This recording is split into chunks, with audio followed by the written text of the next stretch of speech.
오늘은 우리 모두의 소망인 건강하게 오래 사는 법에 대해 이야기해 보려고 합니다. 여러분은 몇 살까지 살고 싶으신가요? 혹시 100세까지 건강하게 라고 생각하시는 분들 많으시죠? 그런데 여기서 중요한 건 단순히 오래 사는 것이 아니라 건강하게 오래 사는 것이랍니다. 맞아요. 바로 무병장수가 진짜 목표인 거죠. 하지만 장수만을 꿈꾼다고 해서 모두가 건강하게 오래 사는 건 아닙니다. 이를 위해서는 우리 스스로가 노력해야 할 부분이 있는데요. 바로 건강한 생활 습관을 가지는 것이죠.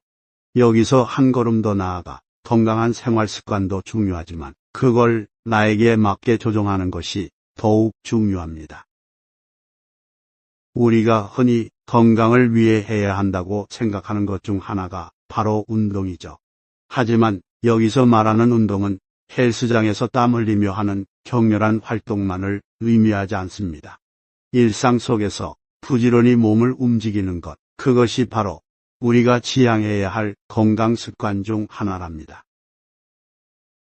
몸을 움직인다는 건 아침에 일어나서 스트레칭을 하는 것부터 시작해 계단을 이용하거나 짧은 거리는 걸어 다니는 것, 심지어는 집안일을 하는 것까지 포함됩니다.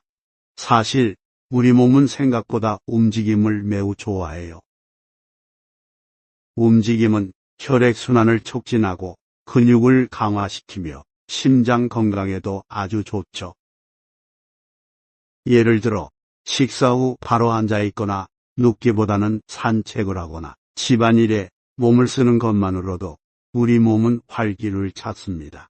세계보건기구도 일상적인 활동을 통한 신체 활동의 중요성을 강조하는데요. 실제로 집안일 같은 가벼운 활동도 건강 유지에 큰 도움이 된다고 합니다. 더욱 흥미로운 건 이런 활동을 꾸준히 하는 사람들이 더 건강하고 실제로 더 오래 산다는 연구 결과도 있어요. 집안일을 자주 하는 사람들은 그렇지 않은 사람들보다 심장 건강이 더 좋고 전반적인 체력도 더 우수하다는 사실이 여러 연구를 통해 밝혀졌습니다. 이처럼 부지런히 몸을 움직이는 습관은 우리의 건강을 유지하고 더 나아가 장수로 이끄는 중요한 열쇠가 됩니다. 단, 여기서 중요한 점은 나에게 맞는 활동을 찾는 것이에요. 너무 과한 운동은 오히려 부담이 될 수 있으니 자신의 몸 상태와 일상에 맞는 적절한 활동을 선택하는 것이 중요합니다. 잠은 우리 몸이 하루 동안의 피로를 회복하고 건강을 유지하는 데 있어 절대적으로 중요한 요소입니다. 여기서 핵심은 얼마나 오래 잤느냐가 아니라 언제 잠을 자느냐에 있어요. 전문가들은 밤 11시 이전에 잠자리에 드는 것을 강력히 권장하는데 그 이유는 우리 몸의 생체 리듬과 밀접한 관련이 있기 때문이죠. 밤 11시부터 새벽 2시 사이는 우리 몸이 가장 깊은 수면에 빠지는 시간으로 이때 숙면을 취하면 멜라토닌 호르몬의 분비가 촉진되어 피로 회복과 면역력 강화에 큰 도움이 됩니다. 반면 이 시간을 지나서 잠을 자게 되면 깊은 수면의 질이 떨어지고 결국 피로가 누적되어 건강에 좋지 않은 영향을 줄 수 있어요. 특히 나이가 들수록 멜라토닌의 생성이 줄어들어 잠의 질이 떨어질 수 있기 때문에 밤 11시 이전에 잠자리에 드는 습관은 더욱 중요해집니다. 이렇게 하면 멜라토닌 분비가 활발한 시간에 잠을 자게 되어 수면의 질을 높이고 전반적인 건강을 유지할 수 있게 되죠. 또한 아침에 햇빛을 쬐는 것도 수면의 질을 높이는 데 매우 중요합니다. 아침 햇빛을 받으면 우리 몸의 생체 리듬이 재설정되어 밤에 더 잘 잘 수 있게 도와줍니다. 따라서 아침에 잠깐이라도 밖에 나가 햇빛을 쬐고 밤에는 스마트폰이나 컴퓨터 같은 전자기기 사용을 줄여 멜라토닌 분비에 방해가 되지 않도록 하는 것이 좋아요. 이런 습관들은 처음에는 어렵게 느껴질 수 있지만 한 번 적응하고 나면 몸이 훨씬 가벼워지고 낮 동안의 활동력도 크게 향상되는 걸 느낄 수 있을 거예요. 밤 11시 이전에 잠자리에 드는 것을 습관화하여 건강한 무병장수의 길을 함께 걸어보는 것은 어떨까요? 음식은 우리 몸을 구성하는 가장 기본적인 요소이자 생명을 유지하는 데 필수적인 요소입니다. 하지만 얼마나 많이 먹느냐가 아니라 어떻게 먹느냐가 더 중요하다는 사실 알고 계신가요? 바로 여기서 음식을 절제하는 습관이 중요한 역할을 합니다. 음식을 절제한다는 것은 과식을 피하고 균형 잡힌 식사를 하는 것을 의미해요. 맛있는 음식 앞에서 절제하는 것은 쉽지 않은 일이지만 이 습관은 우리의 건강을 크게 향상시키는 데 도움이 됩니다. 과식은 비단 체중 증가만의 문제가 아니에요. 소화 시스템에 부담을 주고 다양한 성인병의 원인이 되기도 합니다. 음식을 절제하는 가장 좋은 방법 중 하나는 적정량을 먹는 것입니다. 식사를 할 때는 7080% 정도의 포만감을 느끼는 것이 좋아요. 이렇게 하면 소화도 잘 되고 식사 후에 무거운 느낌 없이 활동적으로 남은 하루를 보낼 수 있습니다. 또한 음식을 절제하는 또 다른 방법은 균형 잡힌 식사를 하는 것입니다. 탄수화물, 단백질, 지방, 비타민, 미네랄 등 필요한 영양소를 골고루 섭취하는 것이 중요해요. 특히 가공식품보다는 신선한 과일, 채소, 곡물 등을 선택하는 것이 좋습니다. 이런 습관을 유지하는 것이 처음에는 어렵게 느껴질 수 있지만 점차 몸이 가벼워지고 에너지가 넘치는 것을 느낄 수 있을 겁니다. 음식을 절제하면 우리 몸은 필요한 에너지를 효율적으로 사용하게 되고 이는 결국 건강한 무병장수로 이어지는 길이 됩니다. 음식을 절제하는 습관은 단순히 금욕이 아니라 자기 관리이자 건강한 삶을 위한 선택입니다. 이 습관을 통해 우리는 더 건강하고 활기찬 삶을 영위할 수 있습니다. 우리가 이야기하는 건강한 습관은 모두에게 똑같이 적용되는 만병통치약이 아닙니다. 사실 각자의 몸 상태와 생활 패턴, 유전적 요인 등에 따라 필요한 건강 습관은 크게 달라질 수 있어요. 이러한 이유로 개인에게 맞는 건강 습관을 찾는 것이 중요한데요. 이 과정은 자신의 몸을 더 잘 이해하고 케어하는 데 큰 도움이 됩니다. 우선 자신의 몸 상태를 정확히 알아야 합니다. 정기적인 건강 검진은 물론 일상에서 느끼는 몸의 신호에 주의를 기울여야 해요. 예를 들어 특정 음식을 먹었을 때 불편함을 느낀다면 이는 그 음식이 자신에게 맞지 않음을 의미할 수 있습니다. 또한 충분한 수면을 취했음에도 불구하고 계속 피로를 느낀다면 수면의 질이나 다른 건강 문제를 확인해 볼 필요가 있어요. 다음으로 자신의 생활 패턴을 고려해야 합니다. 바쁜 일상 속에서 운동을 할 시간을 찾기 어렵다면 일상 활동 중에 몸을 움직일 수 있는 방법을 찾아야 합니다. 예를 들어 엘리베이터 대신 계단을 이용하거나 점심시간에 짧은 산책을 하는 것만으로도 큰 차이를 만들 수 있어요. 또한 유전적 요인도 건강관리에 중요한 역할을 합니다. 가족 중에 특정 질병의 병력이 있다면 그 질병을 예방하기 위한 특별한 습관을 가질 필요가 있어요. 예를 들어 당뇨병 가족력이 있다면 식습관 관리에 더욱 주의를 기울여야 합니다. 이처럼 개인의 몸 상태와 생활 패턴, 유전적 요인을 고려하여 맞춤형 건강 습관을 찾는 과정은 자신의 건강을 지키는 데 매우 중요합니다. 자신에게 맞는 건강 습관을 찾아 실천함으로써 더 건강하고 활기찬 삶을 영위할 수 있습니다. 오늘은 우리 모두의 소망인 건강하게 오래 사는 법에 대해 이야기해 보려고 합니다. 여러분은 몇 살까지 살고 싶으신가요? 혹시 100세까지 건강하게 라고 생각하시는 분들 많으시죠? 그런데 여기서 중요한 건 단순히 오래 사는 것이 아니라 건강하게 오래 사는 것이랍니다. 맞아요. 바로 무병장수가 진짜 목표인 거죠. 하지만 장수만을 꿈꾼다고 해서 모두가 건강하게 오래 사는 건 아닙니다.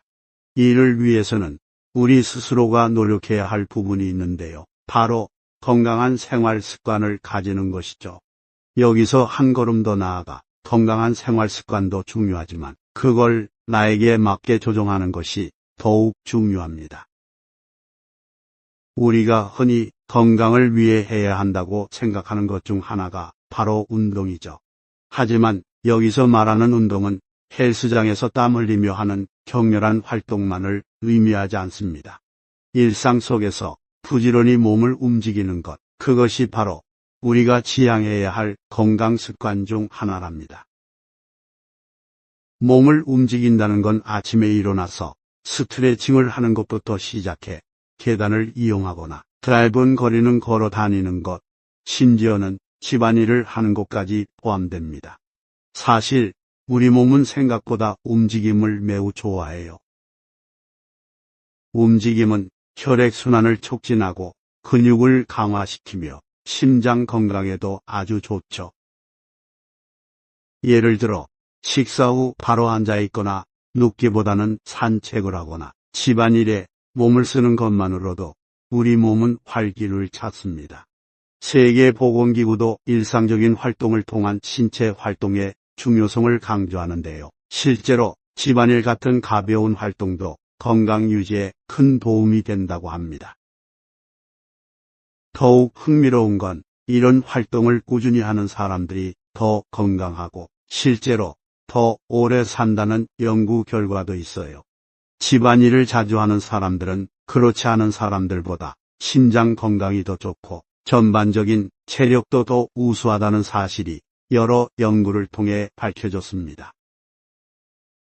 이처럼 부지런히 몸을 움직이는 습관은 우리의 건강을 유지하고 더 나아가 장수로 이끄는 중요한 열쇠가 됩니다. 단, 여기서 중요한 점은 나에게 맞는 활동을 찾는 것이에요. 너무 과한 운동은 오히려 부담이 될 수 있으니 자신의 몸 상태와 일상에 맞는 적절한 활동을 선택하는 것이 중요합니다. 잠은 우리 몸이 하루 동안의 피로를 회복하고 건강을 유지하는 데 있어 절대적으로 중요한 요소입니다. 여기서 핵심은 얼마나 오래 잤느냐가 아니라 언제 잠을 자느냐에 있어요. 전문가들은 밤 11시 이전에 잠자리에 드는 것을 강력히 권장하는데 그 이유는 우리 몸의 생체 리듬과 밀접한 관련이 있기 때문이죠. 밤 11시부터 새벽 2시 사이는 우리 몸이 가장 깊은 수면에 빠지는 시간으로 이때 숙면을 취하면 멜라토닌 호르몬의 분비가 촉진되어 피로 회복과 면역력 강화에 큰 도움이 됩니다. 반면 이 시간을 지나서 잠을 자게 되면 깊은 수면의 질이 떨어지고 결국 피로가 누적되어 건강에 좋지 않은 영향을 줄 수 있어요. 특히 나이가 들수록 멜라토닌의 생성이 줄어들어 잠의 질이 떨어질 수 있기 때문에 밤 11시 이전에 잠자리에 드는 습관은 더욱 중요해집니다. 이렇게 하면 멜라토닌 분비가 활발한 시간에 잠을 자게 되어 수면의 질을 높이고 전반적인 건강을 유지할 수 있게 되죠. 또한 아침에 햇빛을 쬐는 것도 수면의 질을 높이는 데 매우 중요합니다. 아침 햇빛을 받으면 우리 몸의 생체 리듬이 재설정되어 밤에 더 잘 잘 수 있게 도와줍니다. 따라서 아침에 잠깐이라도 밖에 나가 햇빛을 쬐고 밤에는 스마트폰이나 컴퓨터 같은 전자기기 사용을 줄여 멜라토닌 분비에 방해가 되지 않도록 하는 것이 좋아요. 이런 습관들은 처음에는 어렵게 느껴질 수 있지만 한 번 적응하고 나면 몸이 훨씬 가벼워지고 낮 동안의 활동력도 크게 향상되는 걸 느낄 수 있을 거예요. 밤 11시 이전에 잠자리에 드는 것을 습관화하여 건강한 무병장수의 길을 함께 걸어보는 것은 어떨까요? 음식은 우리 몸을 구성하는 가장 기본적인 요소이자 생명을 유지하는 데 필수적인 요소입니다. 하지만 얼마나 많이 먹느냐가 아니라 어떻게 먹느냐가 더 중요하다는 사실 알고 계신가요? 바로 여기서 음식을 절제하는 습관이 중요한 역할을 합니다. 음식을 절제한다는 것은 과식을 피하고 균형 잡힌 식사를 하는 것을 의미해요. 맛있는 음식 앞에서 절제하는 것은 쉽지 않은 일이지만 이 습관은 우리의 건강을 크게 향상시키는 데 도움이 됩니다. 과식은 비단 체중 증가만의 문제가 아니에요. 소화 시스템에 부담을 주고 다양한 성인병의 원인이 되기도 합니다. 음식을 절제하는 가장 좋은 방법 중 하나는 적정량을 먹는 것입니다. 식사를 할 때는 70-80% 정도의 포만감을 느끼는 것이 좋아요. 이렇게 하면 소화도 잘 되고 식사 후에 무거운 느낌 없이 활동적으로 남은 하루를 보낼 수 있습니다. 또한 음식을 절제하는 또 다른 방법은 균형 잡힌 식사를 하는 것입니다. 탄수화물, 단백질, 지방, 비타민, 미네랄 등 필요한 영양소를 골고루 섭취하는 것이 중요해요. 특히 가공식품보다는 신선한 과일, 채소, 곡물 등을 선택하는 것이 좋습니다. 이런 습관을 유지하는 것이 처음에는 어렵게 느껴질 수 있지만 점차 몸이 가벼워지고 에너지가 넘치는 것을 느낄 수 있을 겁니다. 음식을 절제하면 우리 몸은 필요한 에너지를 효율적으로 사용하게 되고 이는 결국 건강한 무병장수로 이어지는 길이 됩니다. 음식을 절제하는 습관은 단순히 금욕이 아니라 자기 관리이자 건강한 삶을 위한 선택입니다. 이 습관을 통해 우리는 더 건강하고 활기찬 삶을 영위할 수 있습니다. 우리가 이야기하는 건강한 습관은 모두에게 똑같이 적용되는 만병통치약이 아닙니다. 사실 각자의 몸 상태와 생활 패턴, 유전적 요인 등에 따라 필요한 건강 습관은 크게 달라질 수 있어요. 이러한 이유로 개인에게 맞는 건강 습관을 찾는 것이 중요한데요. 이 과정은 자신의 몸을 더 잘 이해하고 케어하는 데 큰 도움이 됩니다. 우선 자신의 몸 상태를 정확히 알아야 합니다. 정기적인 건강 검진은 물론 일상에서 느끼는 몸의 신호에 주의를 기울여야 해요. 예를 들어 특정 음식을 먹었을 때 불편함을 느낀다면 이는 그 음식이 자신에게 맞지 않음을 의미할 수 있습니다. 또한 충분한 수면을 취했음에도 불구하고 계속 피로를 느낀다면 수면의 질이나 다른 건강 문제를 확인해 볼 필요가 있어요. 다음으로 자신의 생활 패턴을 고려해야 합니다. 바쁜 일상 속에서 운동을 할 시간을 찾기 어렵다면 일상 활동 중에 몸을 움직일 수 있는 방법을 찾아야 합니다. 예를 들어 엘리베이터 대신 계단을 이용하거나 점심시간에 짧은 산책을 하는 것만으로도 큰 차이를 만들 수 있어요.